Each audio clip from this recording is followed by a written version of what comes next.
Facebook is getting shellacked, down 13%.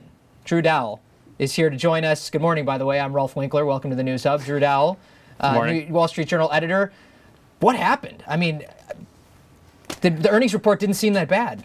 It wasn't terrible, and you saw, like, in the immediate aftermath of it being released, that investors were sort of confused, right? The stock went up a couple of bucks, and then it plunged again, and then it bounced around. There we go, down 13% right now. But now the verdict is quite clear, yeah. So, I mean, there are a couple problems in the report. One is that revenue growth continued to slide. So it's like for the fifth straight quarter or something like this, revenue growth is continuing to decline, which is not 45% year over year last quarter, and now it's 32% year over year this quarter. Which is a big number, of course, but this, the company's valued at whatever it is, 14 times revenue, so you expect to see revenue growing a lot more quickly than that. And especially, the trend is disturbing, I think, to people that it's slowing. And then Facebook kind of compounds this by not talking about the future. They don't give, or they didn't give any financial forecasts. So it's not like they're telling analysts, look, this is where we are now, but the slide's going to end and we're going to start growing more quickly again. And it's just, at this point, it's just a bunch of kind of hypothesizing about what might happen as ads, start to take off in mobile and more formats Talk a little roll out. bit about mobile. Users are still shifting to mobile, Right. and Facebook is having trouble monetizing those users. Yeah, so Facebook's got two problems. One, it's got its own basic model needs to be proven, but then the whole model is shifting to mobile, which is completely untested. And it's not just Facebook's problem. No one is really figuring out how to make a bunch of money on ads on mobile. So,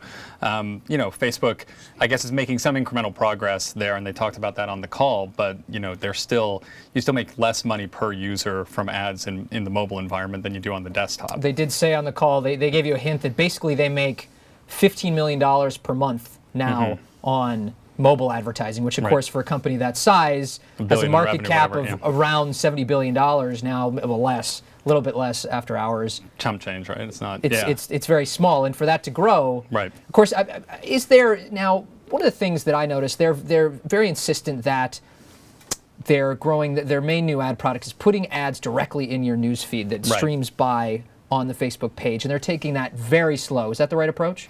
Well, you argue yes, and I think you're right because it's a little creepy. I do. Check out Heard on the Street today. It's a great column.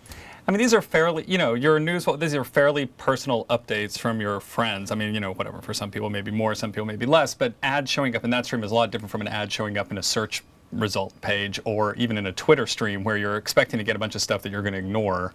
It's a more personal place. So I don't think you want to immediately fill it with a bunch of ads. So yes, I mean, I think you're right that there's taking it slow is the right approach. You get people used to it, and then you can ramp it up. And no doubt there is demand probably for more inventory, and Facebook could make more money if they as soon as they were sort of ready to. Now, one good sign that I saw, I thought, was ad pricing. Right, the ad pricing, the what they call the CPMs, the cost per thousand, for what they charge for those ads in the U.S. actually jumped 20% compared to the prior year, and it was driven by these new ad units. It sounded like, even though there aren't a lot of those ads really sponsored going out yet, and what they call sponsored stories that can go into your news feed. I was kind of surprised by that pretty impressive jump in ad prices in the U.S. That's a good sign, right? Yeah, definitely. And I mean, and they're working, obviously really hard to convince advertisers that there's value to these ads, that that there are results they can see from these ads, and apparently must be gaining some traction.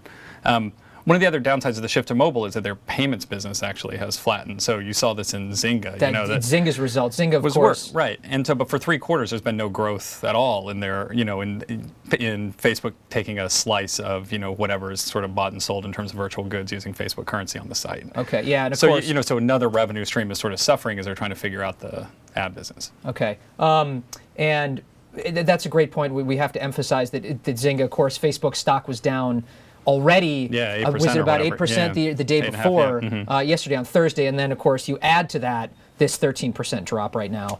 So it's obviously a report that investors are none too pleased with.